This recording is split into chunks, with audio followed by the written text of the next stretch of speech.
Hello Odomates and welcome back to our channel. In today's video, I'll show you how to create a customer credit note in Odoo quick and easy. Before we jump in, a credit note is issued when you need to cancel or refund an already issued invoice, maybe due to a written discount or error. Go to your Odoo dashboard and open the accounting module. From the top menu, click on the customers and then select invoices. Now find the invoice you need to issue a credit note for and open it. Once the invoice is open, click on the credit note button at the top.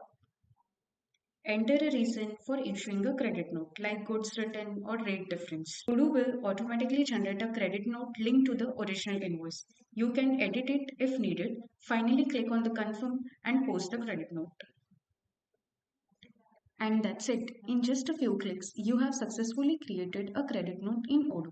This will automatically adjust your customer's balance and reports.